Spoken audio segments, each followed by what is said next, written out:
Okay, this series is sponsored by the Okrent and Bogdansky families in memory of Howard F. Okrent and Chaim Ben Dov Zichronam Livracha. May we be blessed with good health and long life. And we also, of course, are learning in the zchut of healing of everyone who needs it, the success of our soldiers, and we're down to one hostage, unbelievably. Um, this the final return, and we can close that circle, Be'ezrat Hashem. Okay, so uh, we spent our first two classes talking about security, talking about absorbing immigrants, all those things, right? This huge absorption project, defending our borders, building, expanding, all those things require money. Okay, where's the money coming from? So that's really what we're going to be talking about today is the issue of how do you build an economy in a country that is so new, that is rapidly expanding in a crazy way. Okay, that's going to be a lot of what we're going to do in the first half of the class. We also want to talk about pioneering new industries and projects that begin in the early years, the first decade of the state, and still affect us today. Things like the Dead Sea Works, right? Things like IAI, Israel Aerospace Industries. Okay, so we're going to talk about those various things. But just to start with this question of the economy, okay, it has been estimated that the rough cost of absorbing an immigrant, right, an immigrant in 1948, 1949, was $2,000 to $3,000 a person. Okay, dollars of 1949. Multiply that by 1949's number of immigrants, and this is not even talking about later years, 230,000 immigrants, and we're talking about a bill of around $7 million. Okay, where is that money coming from? And very practically, right? What's everybody going to eat? We have a huge deficit. We don't have a foreign currency income. Okay, where is everything going to be coming from?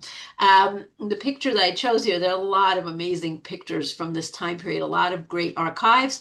But this one I think is simple and elegant, right? It's on the door of a tea and coffee supply store. And what does it say? It says Cafe Ain. Okay, you came, you got online, you waited to get your coffee ration. There is no coffee, which is pretty much it's so I think it's very difficult for us to imagine, not only in today's economy where, all you have to do is order something on Amazon, it shows up a few hours later, but anyone who lives in Israel or has been to Israel knows that the abundance of food, right, we're the dream of every Jewish mother. There's food everywhere. To imagine those first few years where there really was a shortage of everything, it's hard to imagine. Okay, I have a coffee joke, but I think I'm going to save it for a little later in the slideshow. Let's take a look at our timeline for a moment. Okay, our money timeline. Okay, so in 1948, we have the first Israeli coins, right, as opposed to British pound sterling, as opposed to Turkish coins, as opposed to all the other coins that have come through this country, right? We're going to hark back to coins of other times when we had independence, Bar Kokhba coins, Hashmona'i coins, right? So the first coin really since Bar Kokhba is the Israeli lira, minted in 1948. From 49 to 59, we have the tsena, the austerity restrictions. We're going to explain what that is, but basically they are most strong in the first few years, 49 to 52 or so, and then kind of tapering off and finally ending in 1959. 1949, we have Amidar, okay, Housing Corporation, National Housing Corporation. And a lot of these things are really interconnected, right? The Tsena and the housing is because of all the immigration. The Tsena ends because of money that comes in from, for example, Israel bonds. Okay. In between here, I put in various projects, national projects, the Dead Sea Works, right? The aerospace industries, Bedek Aviation, National Water Carrier, Hula Valley. All of these things are happening. These enormous infrastructure and economic projects are happening in those first few years. And two really important elements in our economy: 1950 Israel bonds. Okay, money coming from foreign investors, Jews mostly in the United States, in Britain, other places, and of course the reparations agreement. Okay, we'll talk about all those different things. So this is just to give us a bigger picture. Okay, Sena. Talk to any Israelis of a particular age, and you'll probably hear some jokes about the Sena, but also some not so happy memories. Right? Our problem is that we have this huge influx of people. How are we going to be feeding everyone? We don't have enough supply. We don't have from in-house, right? From what we grow. We don't have enough foreign currency to buy essentials like flour, like kerosene.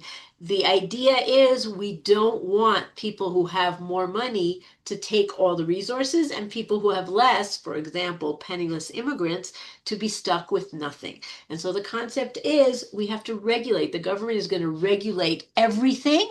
And by doing so, everyone will get the minimal amount that they need. In order to do that, they appoint a czar, right? A czar of the Tsena. Okay, Tsena is the Hebrew word for austerity. Austerity done in Britain during World War II, United States as well, in Britain after the war, also lots of shortages and lots of rationing. Okay? And the Hebrew word that was coined to mean the same thing is tsena, okay, from tsanua, from modest, from very little, living on limited means. A czar of the Tsena is appointed. His name is Dov Yosef.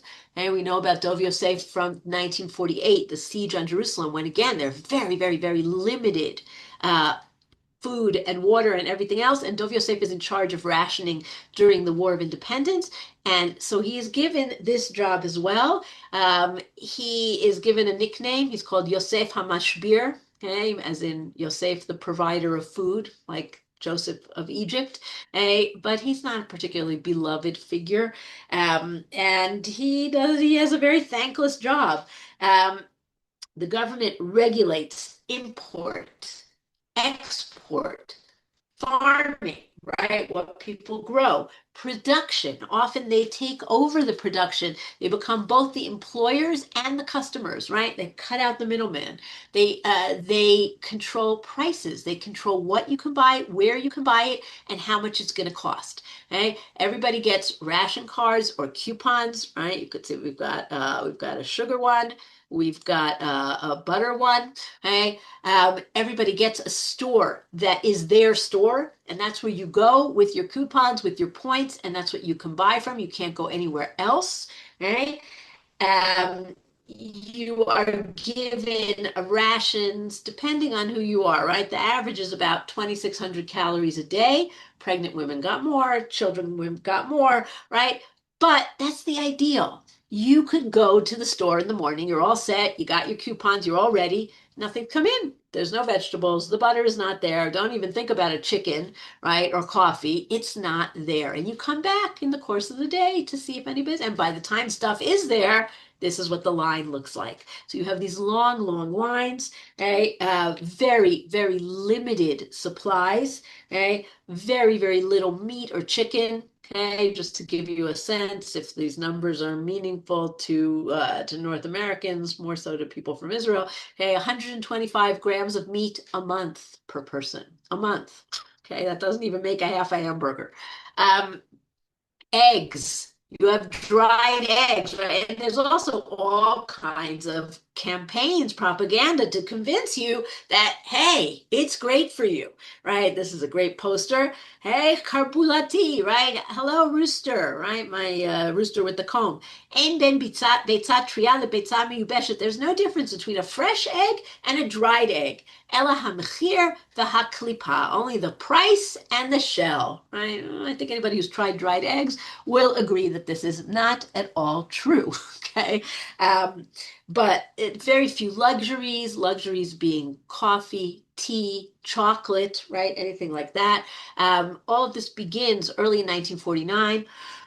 By mid 1950, August 1950, the Tsena expands to clothing, shoes, furniture, hats, right? Everything. The government has a company that they call La Col for everybody, right? Where they make all kinds of stuff. So here you can see in the store window here, these are La Col shoes. This is a propaganda poster for La Col. Yafet, Tov, Zol, La Col. It's beautiful, it's good, it's cheap, it's for everybody, right? And you can see all the one size fits all clothing, furniture, everything. This is very low quality. Everybody's got to wear the same stuff, right? People are not happy. Dov Yosef comes to the Knesset to explain, to, deflect, to talk about why this is good. He cites a lot of statistics. Menachem Begin says to him, can the public eat statistics? Right? Obviously, the public cannot eat statistics. And you have a real conflict going on here. First of all, you have a real crisis. What are we going to do? The solution to the crisis is a very socialist kind of a solution, right? We're going to regulate what everybody's getting so that everybody gets enough. The capitalist view would be free enterprise, right? Let's open it up, see what can be done, and the lowest price is going to prevail. But most of the government are not capitalists. They are socialists or semi-socialists. And so you have this conflict between, socialism and a desire for free enterprise. Meanwhile, people need stuff to eat. So if again, if you know Israelis of a certain age, how many possible recipes for eggplant? Eggplant is the man of the 1950s, right? You can make anything from eggplant. Eggplant can become steaks, it can become chopped liver, it can become everything, right? Eggplant is just like meat, right? But two other innovations that are still with us today, albeit in slightly modified form. Okay, one of them is ptitim, or what are known as Israeli couscous. Okay, and you can see on this package, it says, Hayadata, did you know that the ptitim were invented in the time of the Tzena because there was not enough rice? Okay, Jews who came from Europe were used to potatoes, carrots, right? They were okay with whatever there was. Not with whatever there was, with what was available at the time. Jews who came from Arab countries, right? Their staple is rice.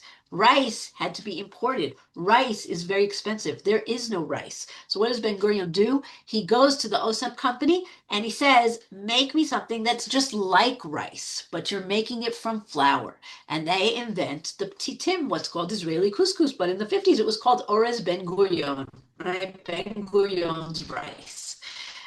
Which today, absurdly is like a very trendy thing that you can get in like really cool restaurants. But then and even today, it's still very, very cheap and everybody eats it and it's a kid's food, but it also has had this kind of renaissance. Hey, the other story, so the Ben Gurion rice, I think, is a pretty well known story. The other story, which I just discovered and I thought was a great story, is the story of soup nuts, shkete marak, which, of course, how can you have soup without soup nuts? And the story of Osem, right? Osem was the main food company, and they would get rations of flour every month. And one month, their flour ration was very short, but they got extra oil, right? Somebody messed up along the way and they got not enough flour, too much oil. What do? Well, you make do with what you have and you fry the flour. And when you fry the flour, you get soup nuts. And then they modified it a little. They added yellow food coloring. They made the shape a little nicer. Voila, soup nuts, very, very popular.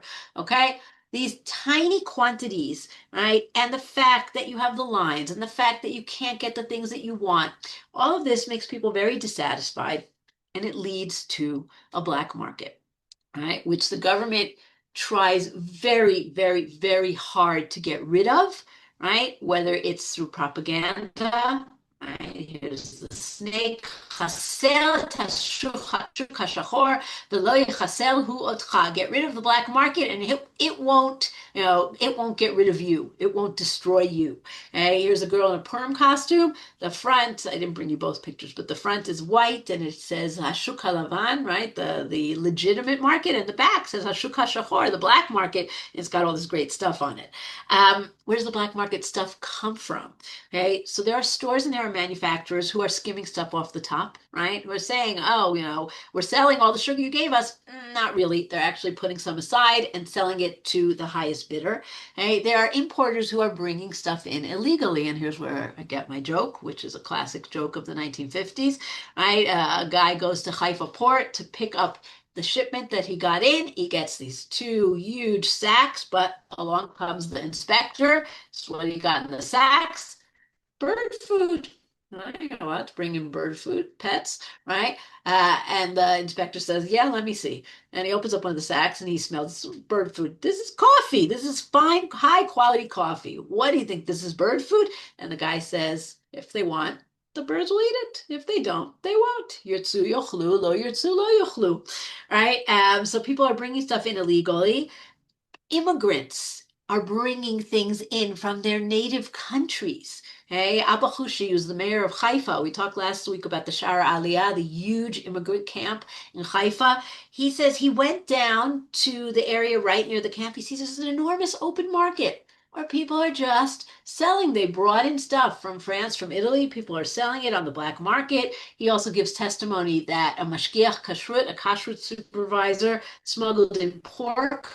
Okay, so we've got all of these kinds of things. And you also had situations where you had families who had a lot of kids, right? Or pregnant women or elderly. They got a large ration, which they didn't necessarily need, or they needed the money more, and they would sell stuff on the black market.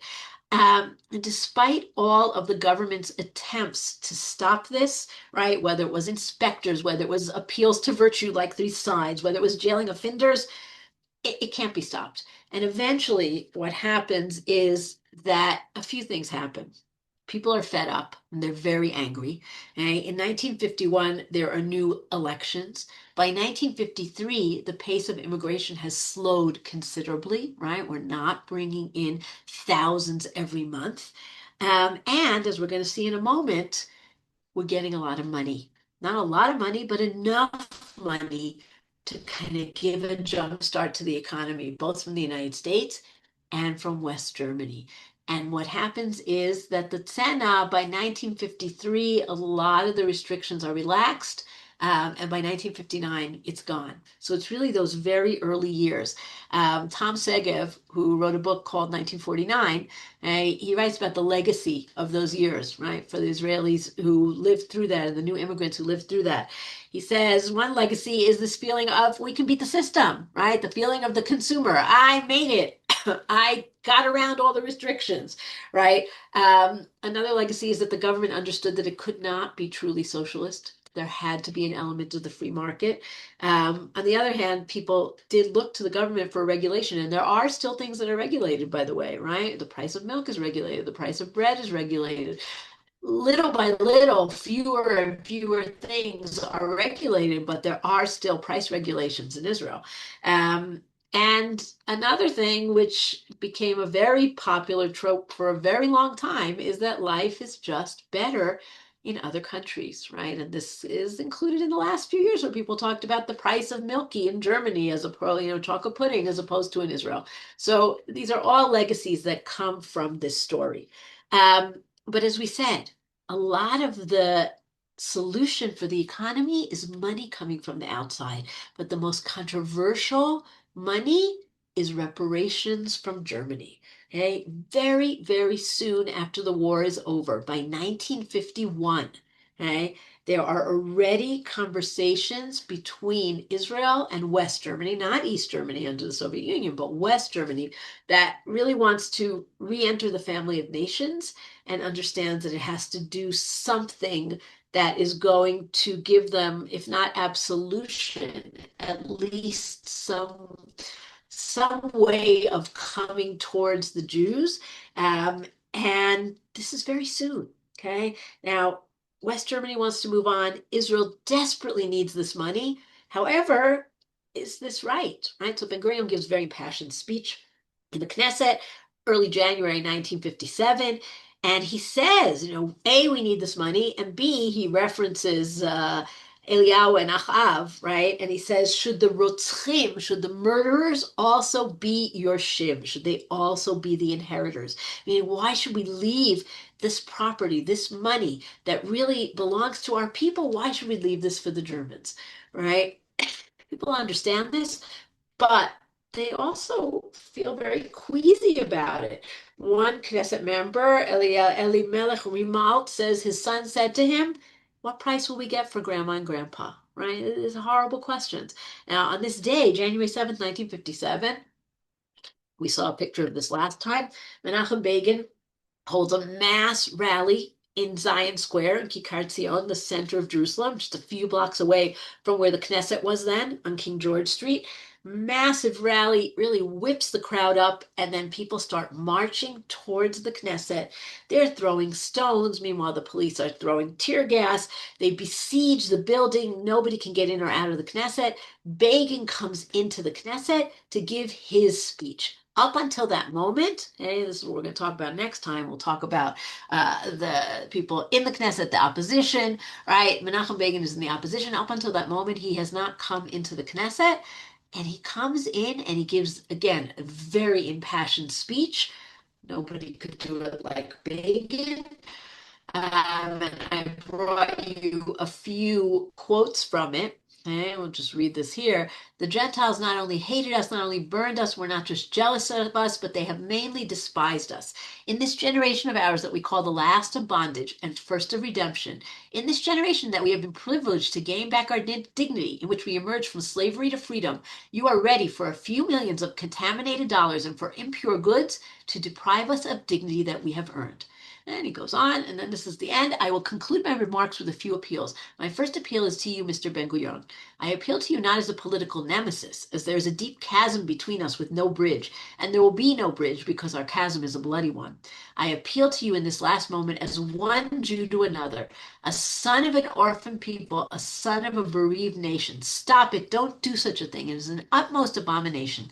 Nothing like it have we ever experienced since we became a people. I am trying to provide you with a way out. As an opponent, I would not have done so, but as a Jew, I will. Go to our nation and conduct a referendum, not only because I suggest conducting a popular poll on this issue, not because I think that this matter is even worthy of a vote. The actual vote was already cast in Treblinka and Auschwitz, where Jews voted in deadly torture. Do not get in touch. Do not enter negotiations with the Germans. Go to the people. Now, despite this very powerful speech and the very powerful emotions that are stirred up here, the proposal passes. Okay, and September 11th, 1952, in Luxembourg, Konrad Adenauer, the Chancellor of West Germany, Moshe Sharett, right, goes to meet him. He receives $714 million or 3 billion marks, most of it in the form of goods. Okay, and there's another smaller sum that's given to the World Jewish Congress for claimants outside of Israel. Some survivors get money, but a lot of the money goes to the government, right? In the name of those who there are no survivors.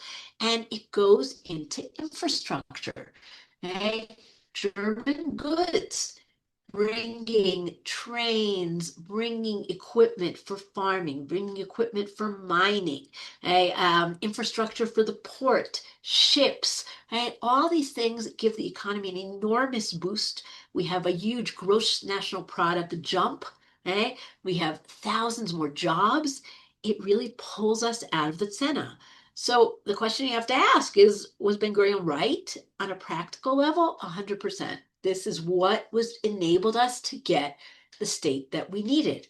On a moral level, perhaps not, right? You can completely understand the position of Begin, but Ben Gurion is looking at the very practical problems of making the country run with all of these hundreds of thousands of immigrants who have come into the country in the last few years.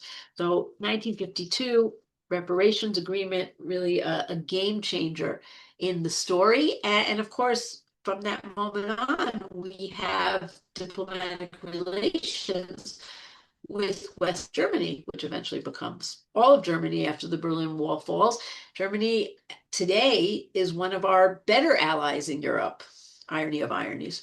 Um, a smaller footnote to this story is the story of the German Templars. And German Templars, Christian Protestant sect that comes to the land of Israel in the 19th century and builds up what we call today the German colonies, right? The one in Jerusalem and Emek Rephaim, in Haifa, in Tel Aviv, Sarona, right? They the second and third generation of the Templars many of them become Nazi sympathizers. Right? See this very well-known and disturbing picture of the Hotel Fast, one of the German-owned hotels right near the old city. This is obviously under the British mandate still. There's the British flag, but here's the Nazi flag. In 1941, the British deport the Templars because they're Nazi sympathizers, and obviously the British are fighting the Nazis. In 1941, they're deported to Australia. Okay? Their property becomes nationalized after Israel becomes a state. It's a very valuable property. Right? Think of Emek Rephaim in Jerusalem, German colony in Haifa, which is like the downtown beautiful area of Haifa, and particularly in Tel Aviv, the area of Sarona, which is right across from the army headquarters, the Kiryat, but also today across from the Azrieli Towers, right? Very, very valuable property. In 1965, the Templars received $14.4 million in a mini reparation, right? Israel paid them for their property. So that's kind of a little bit of a little piece, a very small amount of what was given to us, we gave back to Germans. Other money comes from the diaspora as well, and this is from Jews, right? In June of 1949, Golda Meir, who was an unbelievable fundraiser in the War of Independence, she goes back to the United States to fundraise again. And this time it's not to buy arms, but it's rather to build housing units. Okay? And she goes and she speaks before groups and she says, what we want to do, what the government wants to do is to build 30,000 housing units. And she describes what it is. She says, what we want to give each family is a luxurious apartment of one room built out of concrete blocks. This is better than putting 2 or 3 families in a tent. Right? And she says, we have to do this. We want to build 30,000 units like this, but we don't have money for that. And she says, it's an awful thing to do, to forge a signature to a check, but I have done it, right? She signs a check that she doesn't have money to cover. Okay, I promise the government will put up these units, and she goes to raise money to get American money to be able to build this, and she's somewhat successful. Okay, but we need more money. In September 1950, okay, David Ben-Gurion goes to America. He has support from various American Jews and organizations, and they found what's called Israel bonds, which is essentially a long-term loan that you are giving to the government of Israel. It still exists today. I'm sure I have people on the Zoom who still have Israel bonds from their bar mitzvah or their bat mitzvah and maybe have not even cashed them in yet. Okay, but this is something that is giving us ready money that we can use, and it's used for starting the Dead Sea Works. It's used for the National Water Carrier. It's used to create the power plant in Hadera and the port in Haifa. Right? It really helps to literally build the infrastructure of the state of Israel. So you have this nice little stamp, right? Israel Independence Bonds, building the state.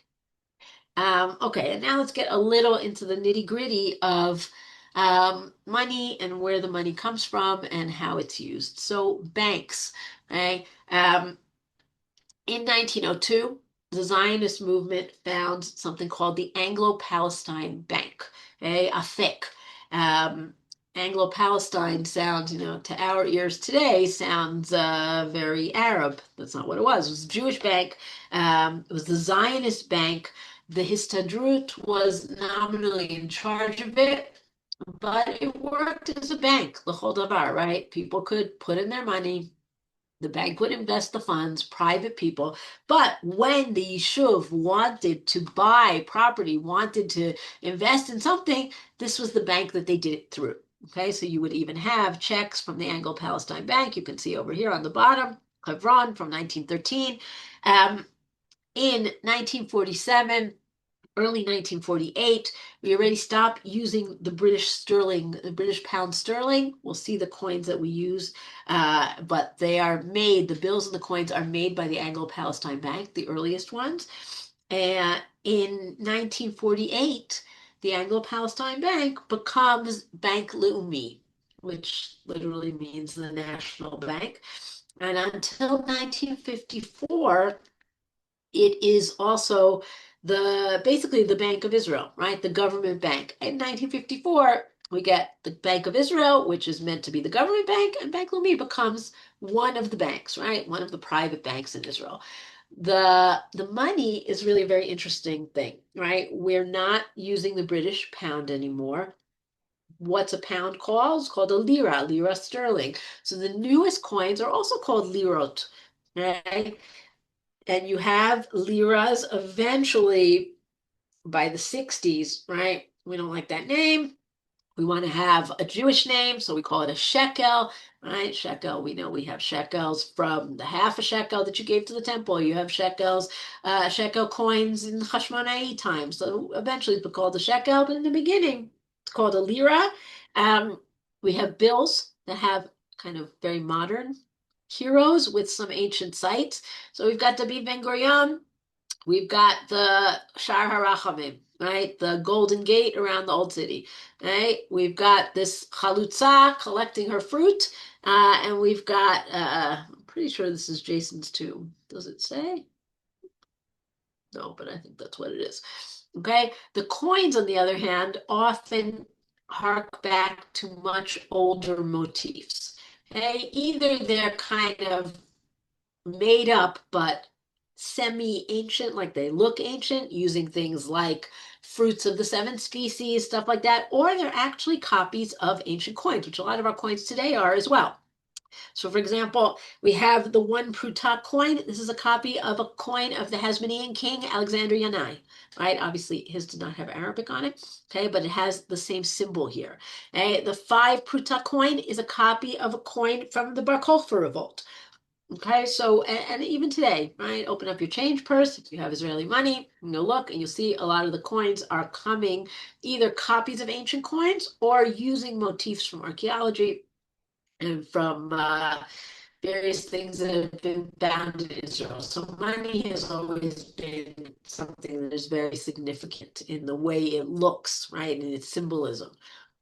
Okay, we can't talk about the economy without talking about the Arab boycott.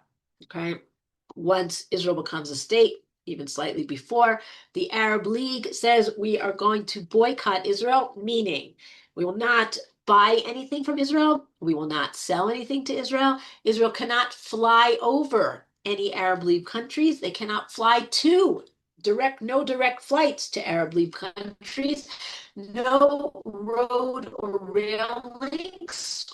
This is something that seems so intuitive to us that obviously you can't drive to Damascus unless, you're in a tank.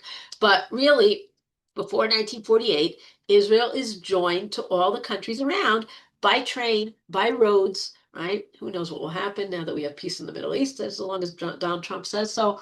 Maybe this will happen again, okay? But we have countries participating in the Arab League boycott, and you can see very nicely, right? All of North Africa, Egypt, Jordan, Syria, Lebanon, Saudi Arabia. Okay, all of these in the full boycott. And then we have non-member states of the Arab League who participated at certain times, particularly significant, of course, the Soviet Union. Okay, also some parts of South America. Um, and of course, we cannot not mention the famous Pepsi Coke debate, right? Anyone who came to Israel in the 60s, 70s, 80s, right? You could never get Pepsi. Today, this is not true. Coca-Cola made a bottling plant in Israel and therefore felt the sting of the Arab boycott. Right? There was a backlash against them. This is happening again, by the way, because Coca-Cola still has a bottling plant in Israel. And now people say, oh, drinking Coke, you're supporting the genocide, right? All the garbage like that. And of course, we are witnessing today a much more sophisticated form of the boycott in all the BDS things. But really, the Arab League boycott starts to fall apart once we have peace treaties with Egypt and Jordan. Right? They stop the boycott, and the Palestinians have very little choice. Right? Most of their products are coming from Israel. There's not much they can do about that. So the Arab boycott partially worked, but we all know about different roundabout ways that Israeli products came into and are still coming into Arab countries. Um, okay. We talked about needing the money for housing, right? Where are people going to live? We need money to buy housing. So the government, again, doing everything under government control, creates a government housing corporation called Amidar. My people will have residences, or the residences of my people. Okay? Amidar is still around today. Originally, it was 75% owned by the government, 25% owned by the Jewish Agency. Today, the Jewish Agency owns 50%, and the rest is divided between the Jewish National Fund and the government. The idea was build quickly, build cheaply. The rent will be low. The rent was meant to be kept at 7 to 10% of a family's income. Okay? And eventually you were able to buy your apartment with a very low down payment and a low mortgage. Okay? Amidar oversaw and got to use much of the abandoned property, i.e., Arab property, right, in the cities where Arabs fled. In 1949, they built 10,000 apartments. By 1958, 125,000 apartments. By 1966, a million people are in Amidar apartments. And anyone who came to Israel, 60s, 70s, 80s, Amidar apartments are everywhere. Today, certainly in places like Jerusalem, we have a lot of what's called Pinoi Binoi. The older buildings are being renovated, and a lot of these apartments don't exist anymore. But some of them still do. The picture over here on the left is a place called Ramat Amidar, which is in the center of the country near Bnei Brak. It was built in 1950 for survivors as well as immigrants from Yemen and from Egypt. When these guys pulled themselves up, got a little more money, moved out of the neighborhood, it moved on to other new olim. And the other picture we have here is a picture from Kiryat Shmona. Hard to believe, but this is the beginnings of Kiryat Shmona. And so Amidar is building a lot of the housing. Where are these houses being built? Okay, so the goal is not only to build in places that already exist, Jerusalem, Tel Aviv, Ramla, Lod, Haifa, but to build new places, and particularly, as we saw last time we talked about this, on the borders, places where you can farm, where you can have more food, right, going into the economy, and the concept of creating a block of settlements, what's called a chevel. Okay? The guy who's behind this idea is somebody named Lova Eliav. This is him showing his plan for one of the first of these chevels. It's called Chevel Lachish. Okay? The concept being that there's an urban center, in this case, Kiryat Gat. This is Kiryat Gat in the 1950s, practically did not exist yet, 1955. An urban center, and then a blend of moshavim, kibbutzim, religious, secular, but everybody around kind of this same urban center. And Lachish is one of those centers. And the person that I really wanted to talk about here for a minute, here's a sign from a street that's named after her. This is Rivka Guber. Rivka Guber and her husband were really unbelievable people. They came to Israel not in the later waves of immigration before this date. They did well for themselves.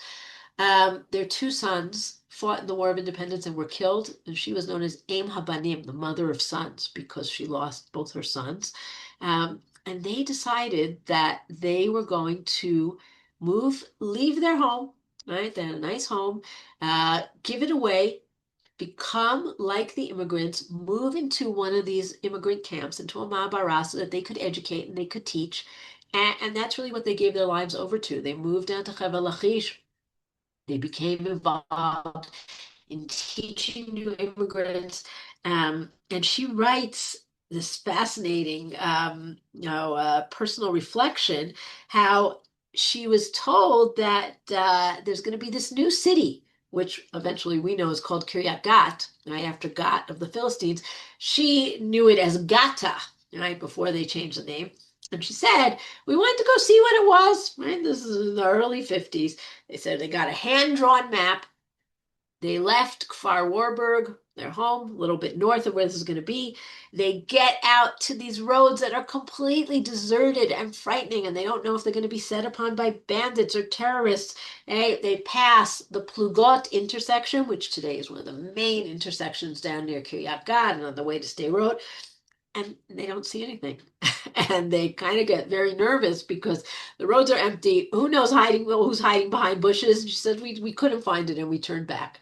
Right. Today, if you can't find Kiryat Gat, you're in bad shape because it basically is on both sides of the highway. It's a massive city with a lot of technology, but it really started out very, very humble. In the north, okay, there's a desire to create more Jewish communities in the Galilee. Okay, in the Galil stayed much more Arab, a lot of small Arab communities, some of them abandoned and ran away, but some of them stayed. And one of the goals of the settlement was to Judaize the Galil, right? To have Jewish communities. You had different types. You had a place, for example, this is a picture of the people who came to settle in a place called Sasa, all the way up on the Lebanon border. Sasa was an Arab village. The Arabs fled. Jews took over, made it a Jewish community. You have a lot of examples like that. Okay? On the other hand, you have a place like Akko. This is a great picture, right? We've got this Arab guy sitting outside a cafe in Akko underneath an Israeli flag. 8,000 of the Arabs of Akko stayed in the War of Independence. They didn't flee. A lot of them did, but 8,000 stayed. Another 20,000 Jewish new immigrants came, and the city became a mixed city, which it still is today, right? And then you had places like Tzipori, it used to be called Safuria, which was an Arab village that the Arabs fled from, but it also was a Jewish village if you go all the way back to Second Temple times, to the time of the Mishnah, archaeological excavations there. So a sense of reclaiming places that were Jewish already. Okay, we're going to move a little bit on in a different direction. And we're going to talk about some very basic and very important industries. Okay, one of them is a place called the Dead Sea Works. And Dead Sea Works is a very complicated story. Complicated not in telling the story, but complicated in the sense of the legacy of the Dead Sea Works. So in the 1930s, there was an engineer. His name was Moshe Novomirsky. Right, this is his picture over here. Comes to Israel. Right, he's comes from the former Soviet Union, and he comes to Israel. He's an engineer, and he understands the potential of the Dead Sea. Up until that point, right, everybody knew the Dead Sea is full of salt, but they didn't really think about the other things that the Dead Sea is full of. And he understood that the Dead Sea had many minerals, among them potash, which is very, very useful. And he said, we should be taking advantage of this. We should be building a factory that will extract the minerals from the Dead Sea, and then we can sell them. Okay? And there's a kibbutz that's founded on the north shores of the northern part of the Dead Sea called Beit HaArava. And from that kibbutz, people went out and created the very first factory of the Dead Sea Works. However, what happened is that in 1948, this area was put in the United Nations partition plan under the control of Jordan. The Jews of Beit HaArava were not able to hold on, and they fled. They actually had to flee. They sailed down the Dead Sea and then fled back into Israeli-controlled territory, and they abandoned the first Dead Sea Works. Today, you can go down to where Kibbutz Beit HaArava was. It's been rebuilt since, but not in the same place. And you can see kind of historic pictures of what it was like then. But in 1951, the Dead Sea Works is refounded, right? Not in the same place because that's under the control of Jordan in 1951, but much further south, right? Where it is today, south of Masada, the southern edge of the Dead Sea. And what they do is they create pools where they extract the minerals. They dry up a lot of the sea. We'll see pictures in a minute. And It brings in hundreds of millions of dollars every year. This is an extremely profitable industry for the state of Israel. At a certain point today, it's privatized, but originally it's a government industry, and it brings in a lot of money. But then we have to ask the question of what's the cost, right? And the cost is, as you can see the pictures here, right? From 1972, what the Dead Sea looks like, 1989, 2011, the Dead Sea is rapidly, rapidly, rapidly shrinking. Okay? Partly because it doesn't get as much water from the north. We divert the water of the Jordan, but partly because we are drying it up to extract these minerals, right? So it's a national, and it's a natural treasure that we are destroying. That's disturbing on an environmental level. But it's not only that, it has real, very, very practical repercussions. When the Dead Sea recedes, it creates what are called sinkholes, a vacuum of space underneath the ground, where the ground will then collapse in and create these enormous holes, which we started getting about 20 years ago, and that destroyed part of the road down by Engedi, destroyed the Engedi Spa, destroyed orchards of date palms, a lot of damage, right? A lot of very, very practical damage from sinkholes that are caused by the shrinking of the Dead Sea. So it's not only that it's an environmental disaster, but it's really a very, very practical disaster. And the question is, can it be fixed? Okay. Long ago, Herzl, in his book Old Nyland, right, his novel about what the state of Israel is going to look like eventually, right, he foresaw the Dead Sea Works. Okay, this is a sign that's up near the Dead Sea Works. There stood the turbine sheds, and above them there were extensive factory buildings. The lake was surrounded by great plants. Power had attracted all kinds of industries. The Dead Sea had come to life again. But Herzl also writes about, well, how are we going to refill the Dead Sea? We'll make a canal from the Mediterranean to the Dead Sea. Today we don't talk about that, but we do talk about maybe a canal from the Red Sea to the Dead Sea, right? Is this going to repair the environmental damage? Will it make the environmental damage worse? Right?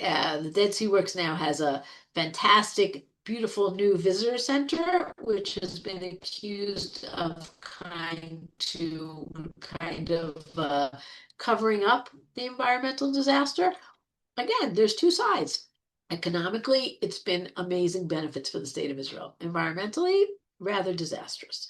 An industry that is much less ambivalent is the IAI, right? Israel Aerospace Industries. Al Schwimmer, who is the gentleman over here, right? American pilot and engineer, um, fights in World War II. In 1948, he is responsible for smuggling in from America to Israel planes, pilots, and crews. Okay, to help Israel in the war effort. Because he did this, he didn't lose his citizenship, but he lost his right to vote, and he lost his veteran benefits.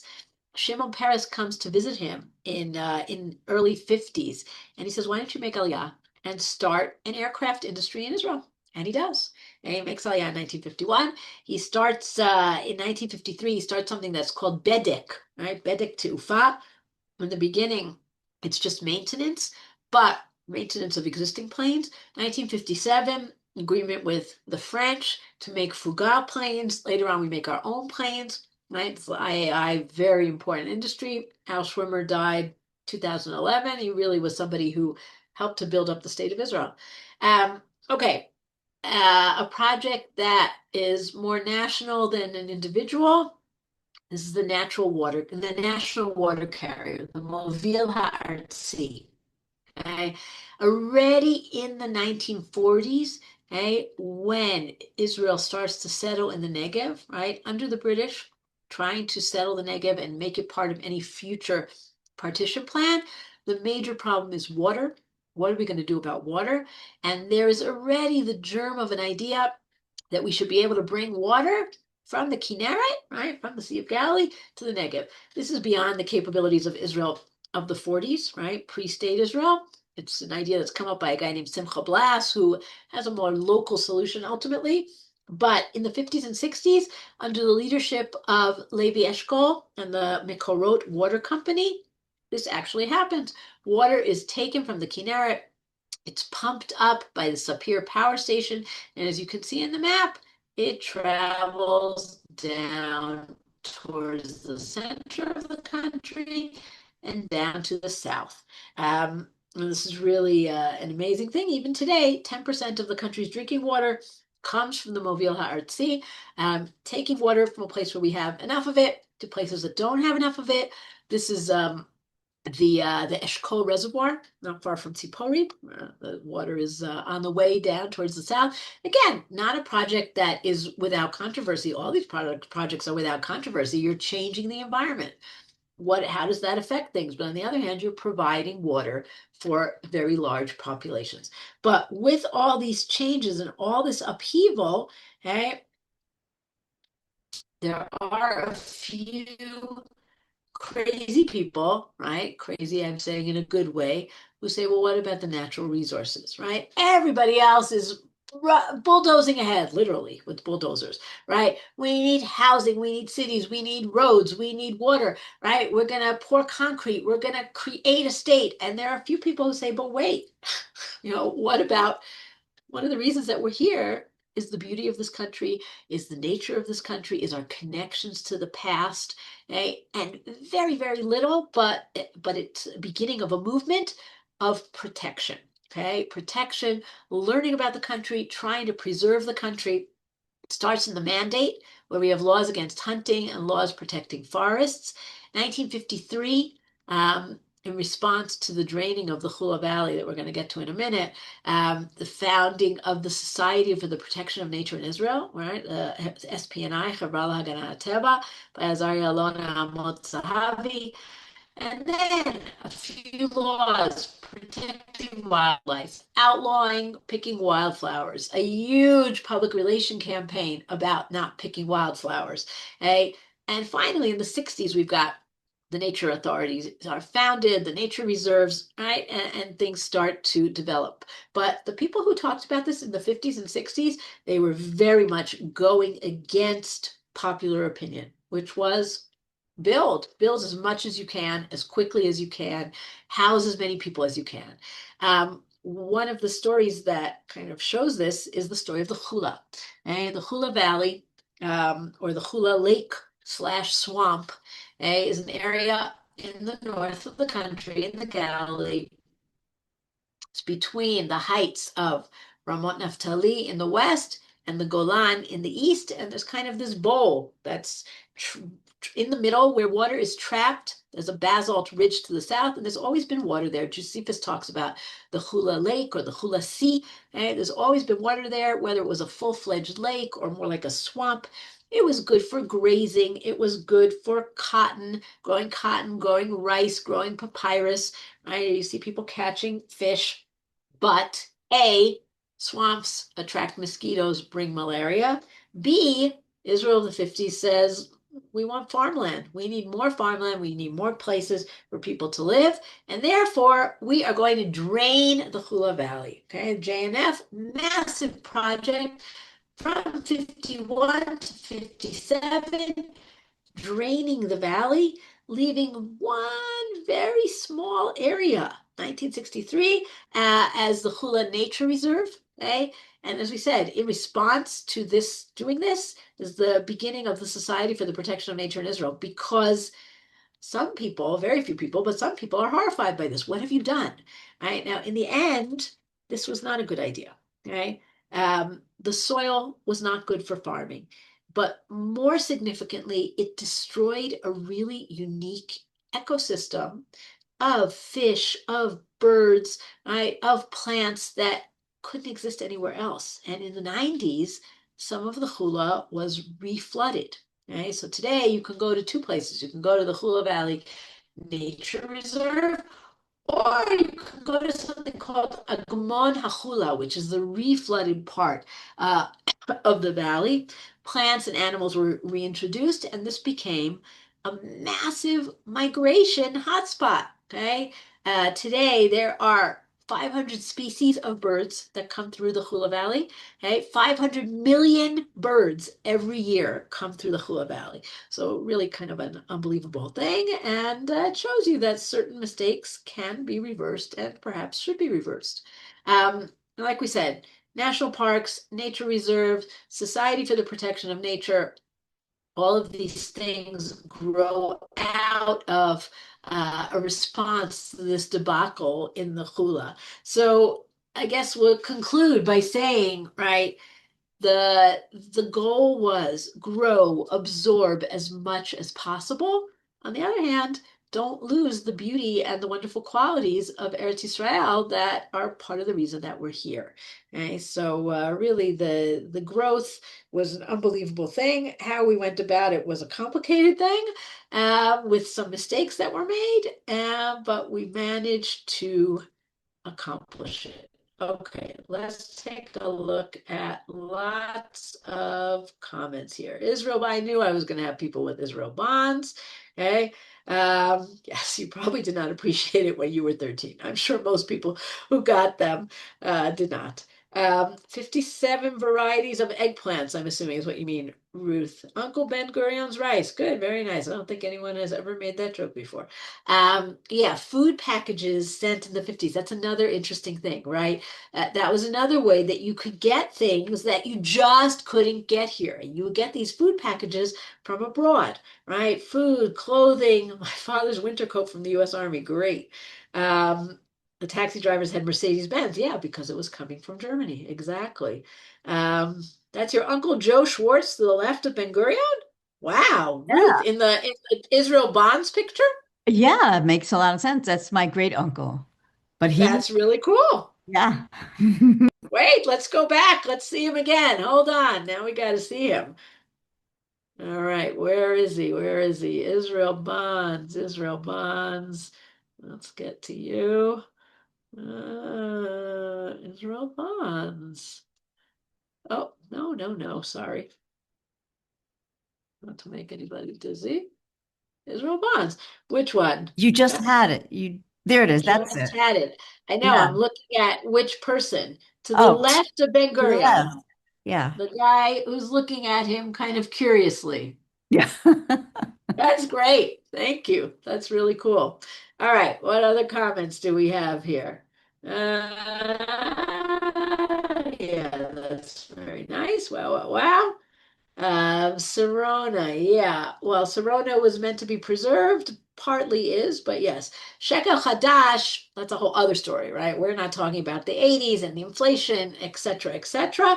There's the old shekel, there's the new shekel. Anybody who was here in the 80s remembers the transition, right? You had your whatever it was, 1,000 shekels became a shekel, right? But we will not go into that. Right? The change, if you still have shekels from the 80s, they're very worthless, right? It's grocery stores and the clothes and the prices rose when they reopened, right? Dead Sea, yes, a lot of people are addressing the disappearance of the Dead Sea, but the Dead Sea Works is an economic juggernaut. It's very hard to go against it. Um, okay, a military parade, a tank with a Pepsi umbrella. That's very cool. Yes, there's a lot about the Dead Sea, but again, not so simple. All right. Thank you, everyone. We will be Thank you. meeting next week, and after that, we have a break for Hanukkah. Next week, we're going to talk about some of the personalities, right? We're not going to talk about Ruth's uncle, but we will talk about David Ben-Gurion and Begin and people in the Knesset and the opposition and all of those things.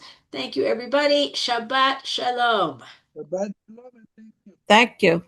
Thank you.